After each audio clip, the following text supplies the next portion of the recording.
皆さんこんにちは、小かきこです。今日はこちらのグラニースクエア13個から作るバッグの作り方をご紹介したいと思います。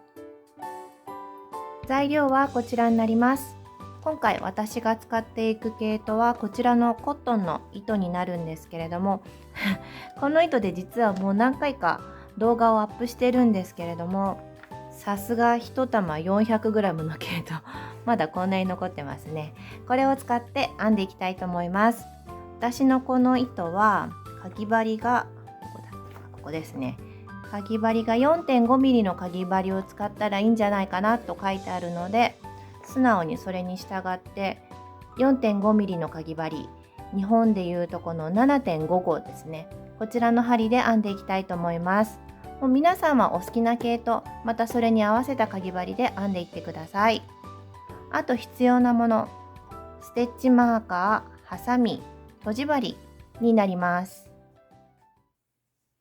では編んでいきましょう。この白い毛糸だと目がちょっと見えにくいかなと思ったのと、あとカメラのフォーカスがちょっとずれてしまったりするので、編み方の説明はこちらのオレンジの毛糸でしていきたいと思います。ではまず作り目をします。続いて鎖編みを3回編みます。ごめんなさい、4回でした。1、2、3、4と編んだら、一番初めの鎖編みの片山に針を入れて引き抜き編みをします。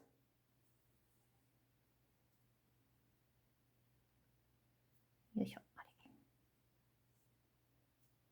はい、これで最初の輪っかが完成です。そしたら1段目はこの輪っかに編み入れていきたいと思います。1段目、まず最初は立ち上がりの鎖3目です。で、この鎖編み3目は今回長編み1本分とカウントしたいと思います。続いて輪の中に長編みを2回編み入れます。で、この時輪っかが今2つ見えてると思うんですけれども、上の輪っかは引き抜き編みでできた輪っかなので、ここではなくこの下に針を入れて編むようにしてください。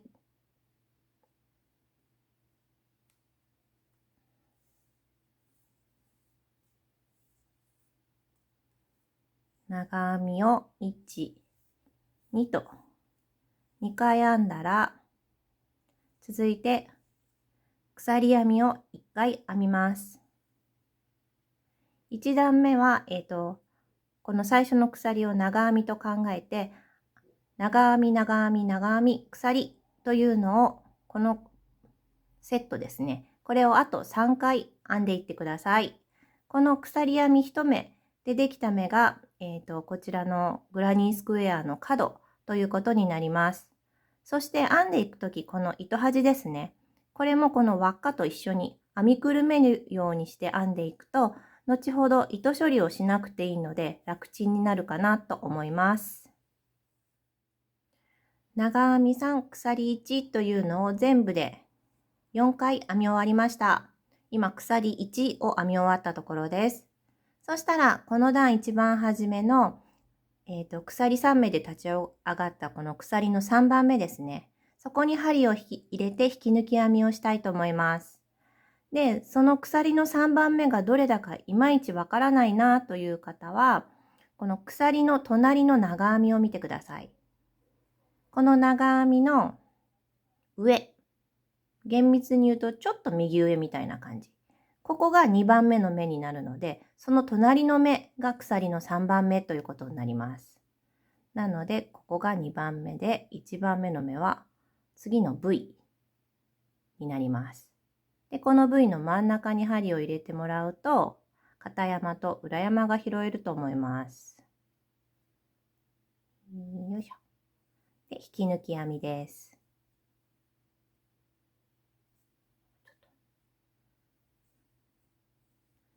これで1段目が完成です。続いて2段目です。2段目から編み方の説明は、それぞれ、角とこの直線部分というように表現していきたいと思います。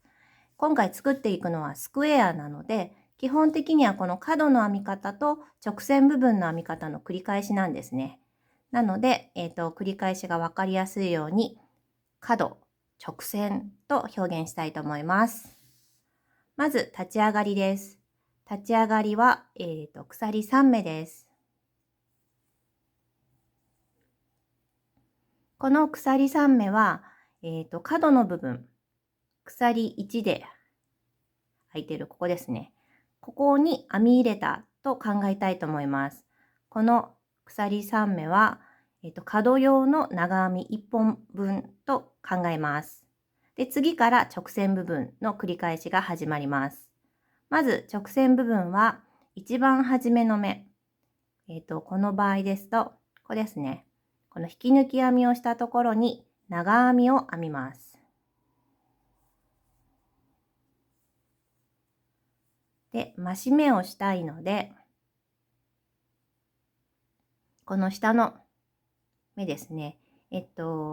下に長編みが3本あると思うんですけれども、この一番右の長編み、厳密には鎖3目ですね。ここに表引き上げ編みのすいません。表引き上げ編みの長編みをします。この目を見て、右から入って左に出ます。そして、糸を持ってきて、この時若干長めに持ってきた方がいいかもしれません。2本引き抜く。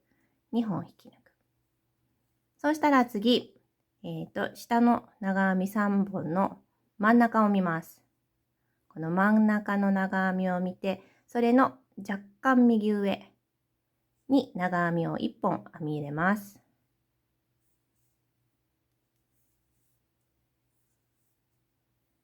次は長編みの表引き上げ編みをして、その後普通の長編みをしたいんですけれども、2番目に編む目が表引き上げ編みでちょっと隠れて分かりづらくなるかもしれないので、ここで3番目の目の上のところですね、にステッチマーカーを入れておくと分かりやすいと思います。慣れてきたら必要ないかもしれないんですけれども、一応安全のために。そしたらまず表引き上げ編みの長編みを3番目の目にします。続いて、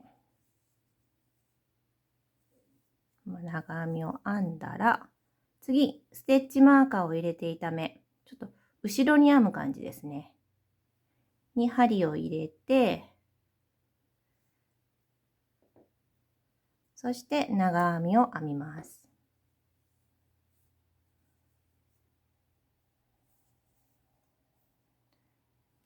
これで直線部分は終了です。長編み表引き上げ編みというのを1番目の目、2番目は長編み1目、3番目は表引き上げ編みの長編み、普通の長編みを編んでください。で、続いて角の部分なんですけれども、この角は鎖1目で空いていると思います。ここの空いているスペースに長編み1、鎖1、そしてもう1回長編みを編んでください。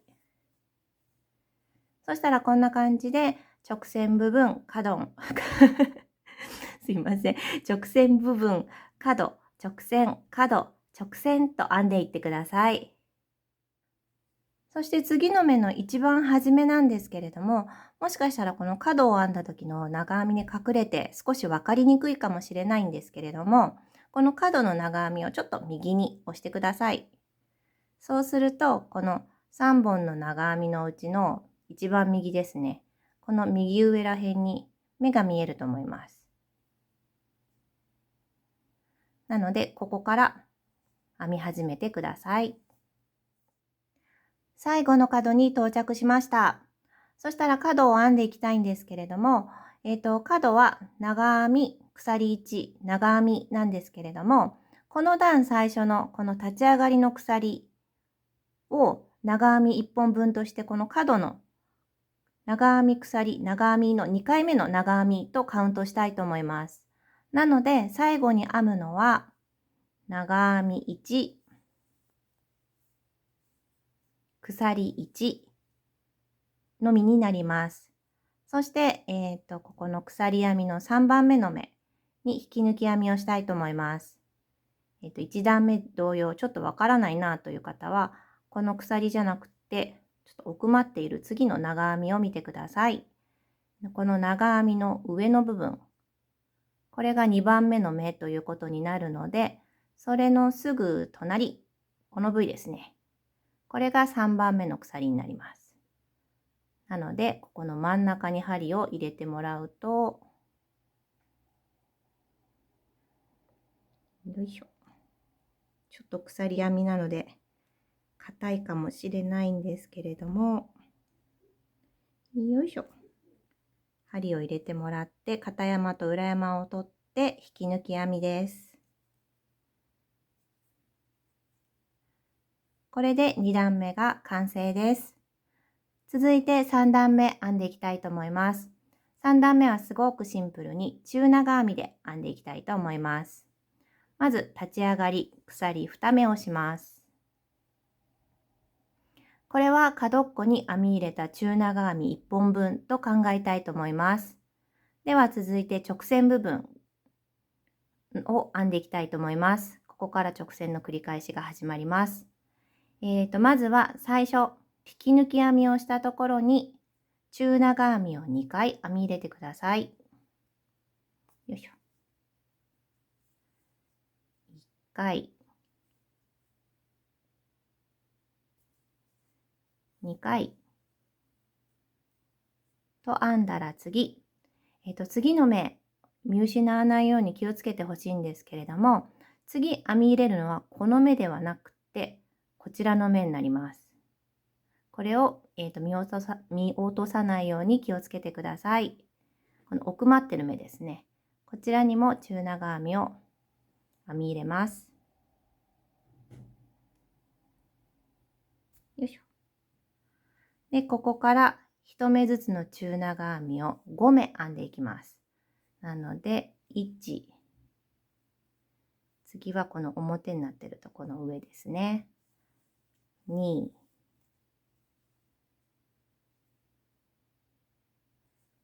3、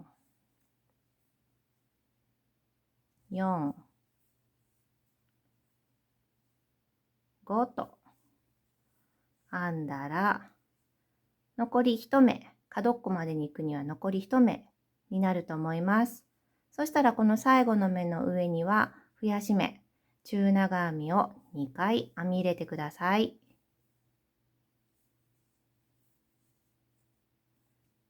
続いて、この段の角なんですけれども、この段の角は中長編み1、鎖1、そしてまた中長編み1と編んでいってください。あとは直線、角、直線、角、直線と繰り返していってください。で、次の編み始めなんですけど、これも前の段同様、この角っこの中長編みに隠れてしまってるかもしれないんですけど、この角を編んだ目をちょっと右に押してもらうと目が出てくると思います。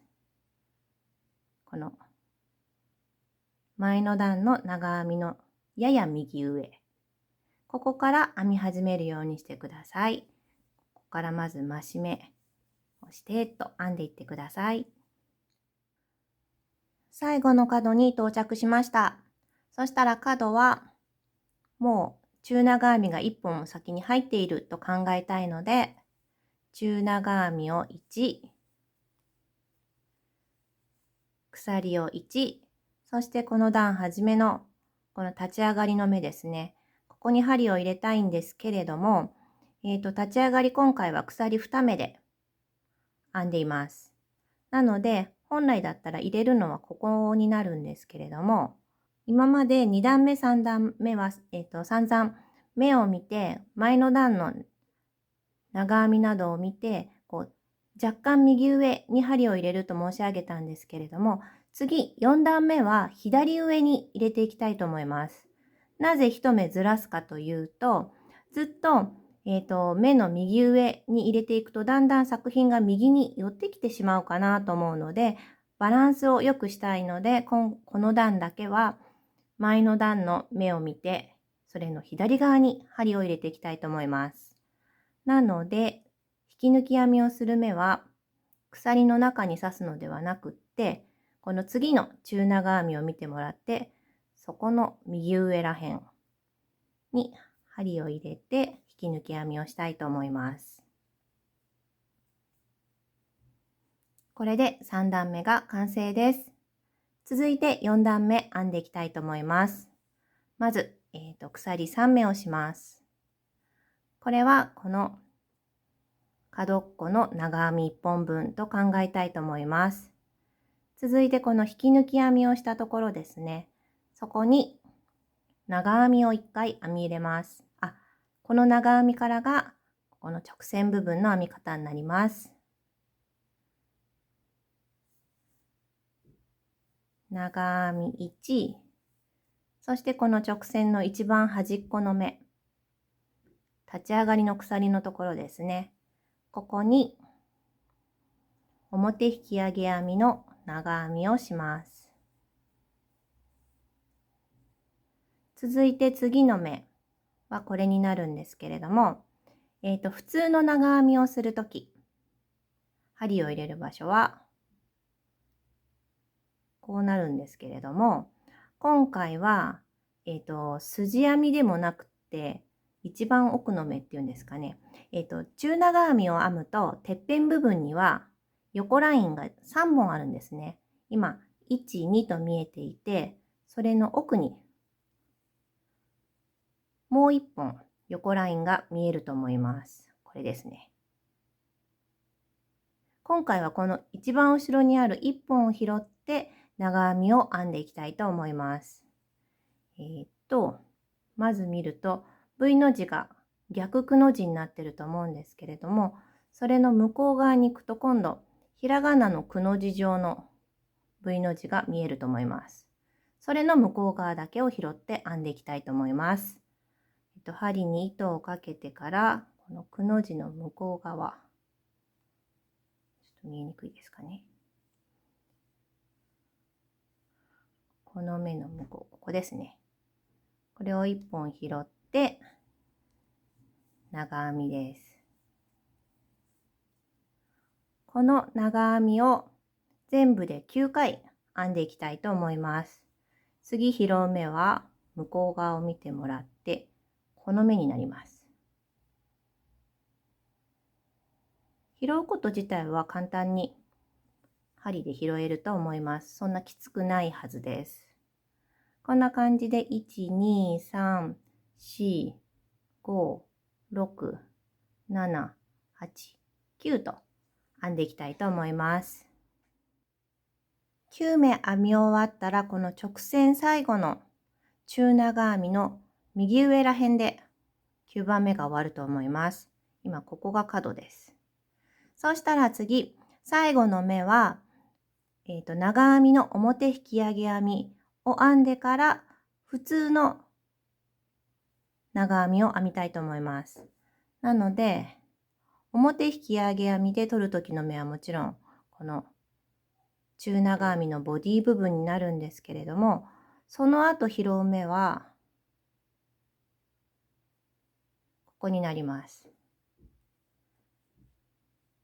最後の前の段最後の中長編みの若干左上になります。まず表引き上げ編みから編んじゃいましょうか。よいしょ。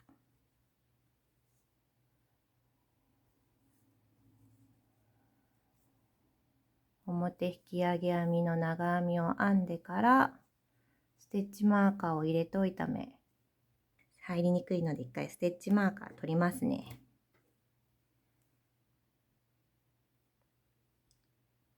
よいしょ。針を入れて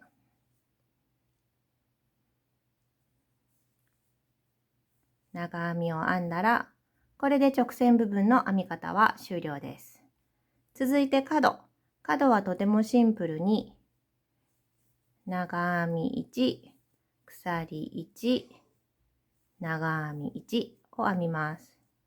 そしたらあとは直線角の繰り返しになるんですけれども、この段は、前の段の目の左上を編んでいくので、一番初めの目は今まではこの角の目をスクイーズして、ごめんなさい。ススクイズしてここから編んでたんですけれども、この一番初めの中長編みの左上から編み始めるようにしてください。なのでここに長編みをして、で表引き上げ編みを端っこの目でして、で次の目を見て3本目1、2、3ですね。この奥の目を拾って長編みと編んでいってください。最後の角っこまで来ています。そしたら他の段と同様に長編み1、鎖1で終わって、でこの段一番初めの鎖3目のうちの3番目に針を入れて引き抜き編みです。これで4段目完成です。続いて最後の段5段目編んでいきたいと思います。5段目立ち上がりは鎖1です。これは目の数とはカウントしません。そして次、細編みを編むんですけれども、細編みを入れるところはちょっと戻る感じになります。この鎖1スペースのこのスペースですね。ここに針を入れて細編みを編みます。そしてこの細編みの上がこの段最後引き抜き編みをするところになるので、ステッチマーカーを入れておくと分かりやすいと思います。続いてここからが直線の繰り返しの部分の始まりなんですけれども、まずは鎖1、そして目を1つ飛ばします。で、この飛ばす目というのは、この段は、2、3段目同様に前の段の目の右上に入れていきたいので、この隠れてる部分ですね。ここの目を飛ばしたと考えたいので、この2番目の長編みの右上が次の目にしたいと思います。1目飛ばして次の目に細編みを編みます。これの繰り返しです。鎖1、1目飛ばす。なのでこの表引き上げ編みの上は飛ばすことになります。で、細編み、鎖、1目飛ばしてと繰り返していってください。そしてこの直線部分、後半も同様ですね。この表引き上げ編みの上は飛ばす感じになって、その隣の目に細編みをして鎖1で、一番最後のこの長編みの上には編み入れず、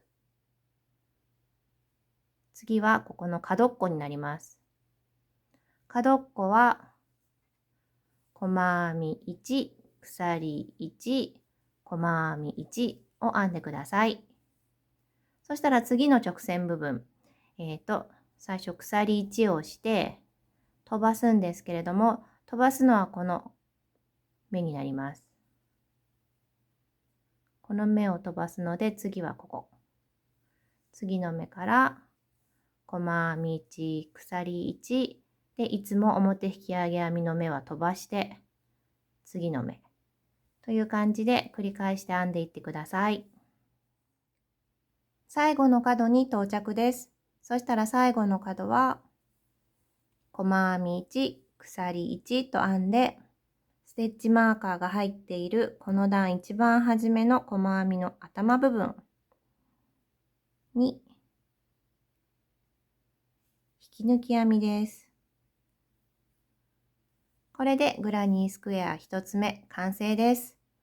そうしたら、ここで糸を切りたいんですけれども、今回私はグラニースクエアを編みつつでつなげつつというのを同時進行でやっていこうかと思います。なんですけれども、1枚目と2枚目はまだつなぐところがないので、1枚目2枚目は編み終わったら糸を切って、で糸をかけてビーッと引き抜いて処理をしたいと思います。なんですけれども、3段目からは引き抜かず、編みつないでいきたいと思います。これは皆さんのお好きな方でやってもらったらいいんですけれども、すべてスクエアを編んでから、つなぐ作業をしたいなという方は、毎回切っていただいても全然問題はありません。ちなみに私のグラニースクエアのサイズなんですけれども、だいたい一辺が 11.5 センチぐらいになっています。今回必要なグラニースクエアの数は13枚になります。で、このように1、2、3、4、5、6、7、8、9、10、11、12、13と必要になるんですけれども、ここの6番目、薄い点線が入ってるんですけれども、ここが底になります。で、こう、半分に折ってもらって、そしたら9番目と11番目のこの四角の半分ですね。この三角がここの薄い色の三角の部分。畳んだらこの出っ張ってる部分がこっちに来るという感じになります。なので、1枚目、2枚目を編み終わって3枚目が編めたら、この2枚目と1枚目のここの境目ですね。これをつないでいきたいと思います。3枚目のグラニースクエアが編み終わりました。そしたら続いてスクエア同士をつなげていきたいと思います。まず、わかりやすいようにですね、1番目と2番目のスクエアのつなげたい辺、これはもうどこでも構いません。皆さんお好きなところを選んでください。私はこの辺をつなげようと思ったので、ここの角の鎖1スペースから反対側の角っこの鎖1スペースつなげるんですけれども、両方の角の鎖1スペースに分かりやすいようにステッチマーカーを入れました。ここからここまで鎖1スペースは10目あるはずです。そして、この部分をまずつないでいこうと思うんですけれども、この時すべて作品が表を向いているようにしておいてください。このスクエアは表引き上げ編みとかをしているので、ポコッとなっているので、すごいわかりやすいと思います。この出っ張ってるのがある方、鎖編みみたいなのが見えている方が表。逆部分はちょっとペロンとした感じですね。これが裏となります。なので必ず両方すべて表を向いた状態で、まず最初、この3番目のスクエアは今引き抜き編みを終えた状態です。そうしたら、こことここをつなごうと思うので、まず鎖1をします。そうしたらつなげたい方のスクエアの角っこ、ステッチマーカーが入っているところですね。これを前から後ろに針を入れます。鎖1スペースのところです。そして、引き抜き編みをするんですけれども、この時ここ、針にかかっているこの糸が伸び伸びになっていないように気をつけてください。そして引き抜き編みです。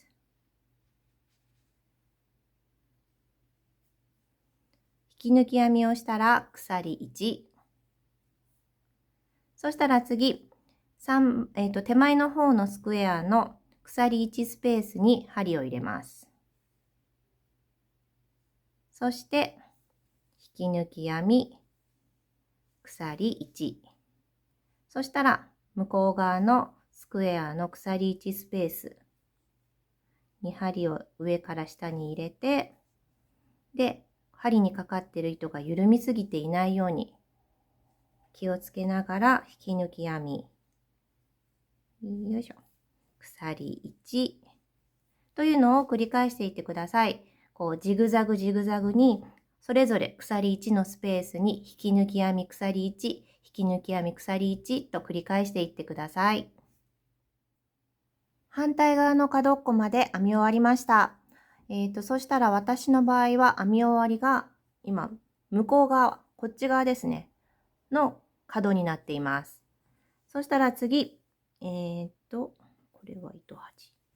次のスクエアをこんな感じでつなげたいんですけれども、どうしようかな。スタート地点をこっちの角に戻したいので、この手前の四角ですね。これの上にもう一回編み入れたいと思います。鎖1をして、角っこに入れて、引き抜き編み、鎖1をしたら、次、新しい四角の角っこも同様に、刺したままでいいか。上から下に針を入れて、角の鎖1のスペースですね。で、引き抜き編み鎖、引き抜き編み鎖とジグザグジグザグ編んでいきたいと思います。で、編み終わったら、これはもうつなぐとこがないので、糸を切りたいと思います。こんな感じで、スクエア次、4番目を編んだら、こうですね。3番目とつないで、5番目を編んだら、3番とつないで、6番を編んだら、5と4とつないでと、全部で13番目までですね、編んでいきたいと思います。今、6枚目のスクエアを編み終わったところです。初めて4つのスクエアが重なるところをつないだんですけれども、この中心が思った以上に穴が開いてしまいました。このままでももちろんいいんですけれども、私はこれはもうちょっと穴を小さくしたいなと感じたので、ここで、つなぎ方ですね、を少し変えたいと思います。今、つないだつなぎ方は、この6番目のスクエアを見て、まず下からジグザグジグザグと始めて、上で終わったら、下に戻ってきて、で、ジグザグジグザグジグザグと編んだんですけれども、そうではなくて、今、ちょっと猫くんが突然来てしまったんですけれども、今、右のスクエアのこの角っこで終わっている状態です。そしたら、右のスクエアの角から左のスクエアの角にまず飛びたいと思います。引き抜き編みをして鎖1をしたら、やめてよ。左側のスクエアの角っこはここですね。に入れて、引き抜き編みをして、鎖1をします。そしたら、これだけではまだちょっと穴が目立つかなと私は感じるので、次、この上のスクエアを見て、その角っこですね。はどこでしょう。ここか。そこに入れて、引き抜き編みをしたいと思います。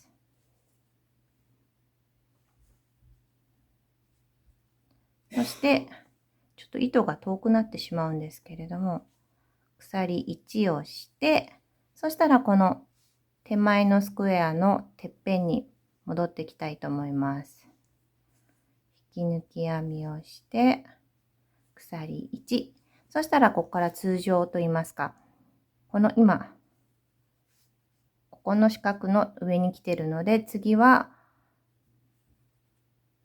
この左側のスクエアの上の角ですね。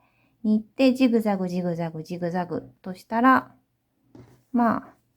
このつなぎ目の穴はなくなるんじゃないかなと思います。ちょっと糸が緩みすぎてますね。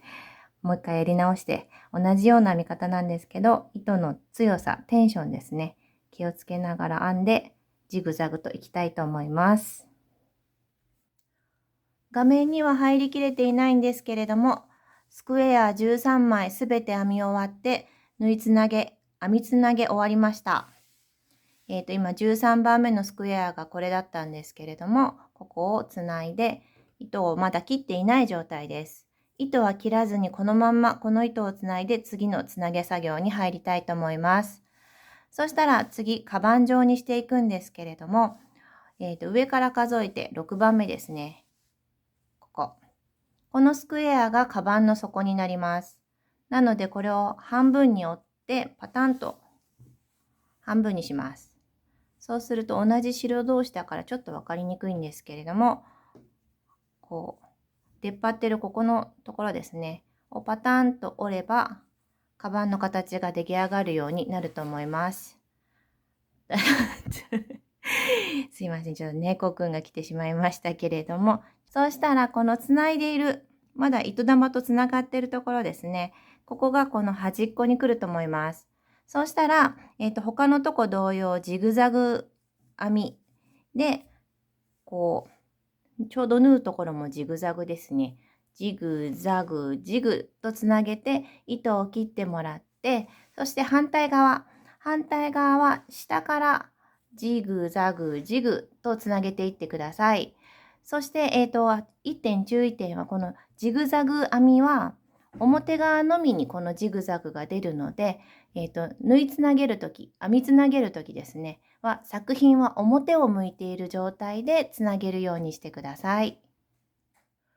カバン両端ジグザグと編み終わりました。今、反対側は下からつなげたので、編み終わりがここに来ている状態です。そうしたら、このまま糸を切らずに、ハンドル部分編んでいきたいと思います。持ち手ですね。そしたらちょっとズーム変えます。まず最初、ハンドルをつける部分まで、このてっぺんにハンドルをつけたいんですけれども、そしたらこのてっぺんの鎖1スペースではなくって、その1個手前の鎖1スペースまで、そこまでモスステッチで編んでいきたいと思います。モスステッチとはシンプルに、この段と編み方は同じですね。次、まず、細編みを鎖1スペースに編み入れたら、鎖1、そして鎖1スペースのところに細編みを編んで鎖1と編んでいきます。てっぺんの鎖編みのスペースの1個手前まで細編み編み終わりました。続いてハンドル部分を鎖編みで編んでいきたいと思います。鎖編みはこちらからアーチ状に反対側のてっぺんまで編んでいく。お好きな長さ編んでいってください。なんですけれども、ハンドルは2箇所作るので、目の数は数えておいてください。で、この鎖編みを編むときには、1個注意点がありまして、緩めに編むようにしてください。緩めというのの力加減がわからないなという方は、かぎ針を1号か2号、大きめのかぎ針にスイッチして編んでいっていただいたらいいんじゃないかなと思います。では、ハンドル部分、緩めの鎖編みで編んでいきたいと思います。鎖編み50目編み終わりました。ご参考までに私の場合、これの長さが、だいたい38センチぐらいになっています。私はこのぐらいでいいかなと思うので、鎖編みは終わって、次、反対側に編んでいきたいと思います。反対側も同様に、てっぺんの鎖1スペースではなくって、その左隣から細編みを編み始めたいと思います。で、編み始めるとき、多分大丈夫かとは思うんですけれども、鎖編みがねじれていないことを確認してから編み始めてください。てっぺんの隣の鎖1スペースから先ほど同様に細編み、鎖1、細編み、鎖1と編んでいって、そうですね。ここでまた動画にこの谷部分ですね、V のところでまた動画に戻ってきたいと思います。V の谷部分に到着しました。そうしたらここは、今までと同じようにモスステッチを続けていただいて、鎖1、細編み1、鎖1と編んでいただいてもいいですし、普通に細編みだけを編んでいただいてもいいですし、お好きな方で編んでいってください。私はどうしようかな。モスステッチでいきましょうか。鎖1とか針が入りそうなところに細編み1、鎖1としたら、角っこの目があるので、この角っこの目からまた細編み、鎖1と編んでいって、そしてこのてっぺんに到着したらまたハンドル部分ですね。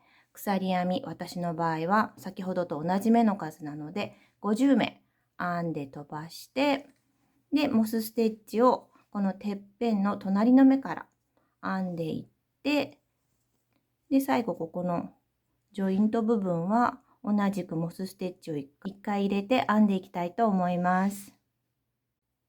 1周編み終わりました。そしたら糸を切って、糸を引き抜きます。続いて、ハンドル部分内側を編んでいきたいと思います。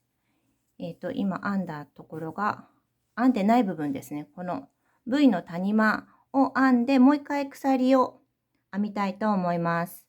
どこから編み始めていただいてもいいんですけれども、私はこの右のスクエアのこの角っこから編んでいこうかなと思います。まず作り目をして、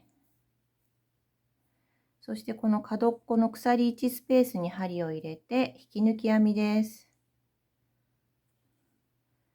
そうしたら、立ち上がりの鎖1をして細編みを同じ目に編み入れます。そして早速この谷部分なんですけれども、そうですね、先ほどと同じように鎖1をして、で、この谷のところに細編み1をして、鎖1をして、で、次の角はどこだ？ここですね。次の角からまたモスステッチ、細編み1、鎖1、細編み1、鎖1と繰り返して編んでいきたいと思います。そして先ほど同様に、てっぺんの1個手前の鎖1スペースですね。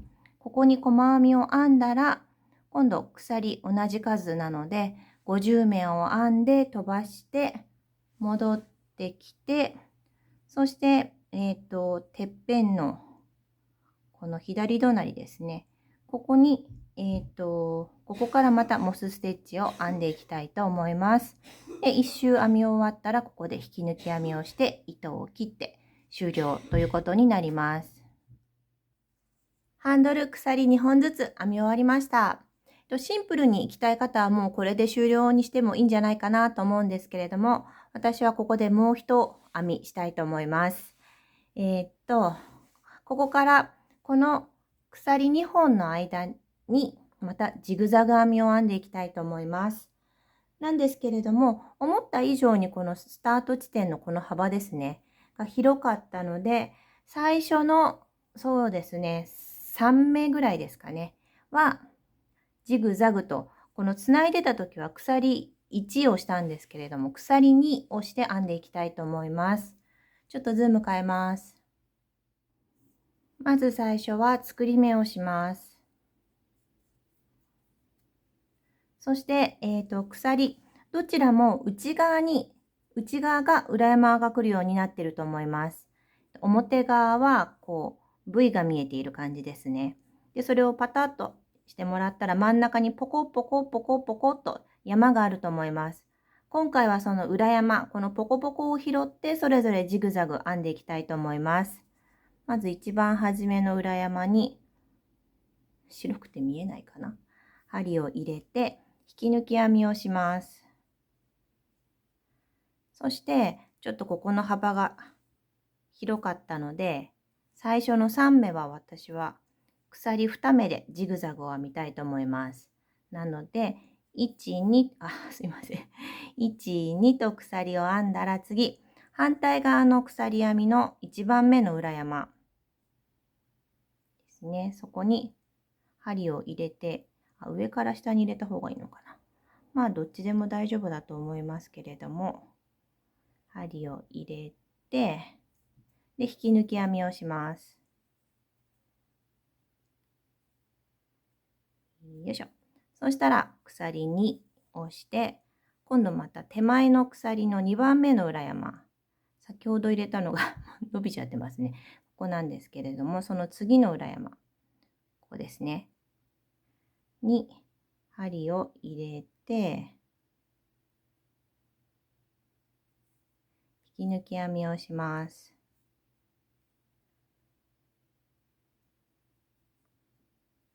そして鎖2。そしたら次の裏山。向こう側の次の裏山はここなので、引き抜き編みをして、もう3回鎖2目をやったので、次からは鎖1目で1だけをして、次の裏山という風に編んでいきたいと思います。で、同様にずっと編んできて、最後ですね。最後は3目だけ鎖3目じゃないですね。3回だけ鎖2目のジグザグを編んで終わりたいと思います。そしたら同様に反対側の手すり、持ち手ですね、もジグザグと編んでいきたいと思います。すべて編み終わりました。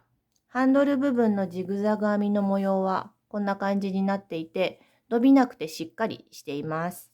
そしたら、あとはあっちこっちでピヨピヨと出てるこの糸ですね。これを処理していきたいと思います。糸の処理は作品の内側を見て目立たなさそうなところにこう、縫い入れていったら完成です。例えば、ここだったら、そうですね。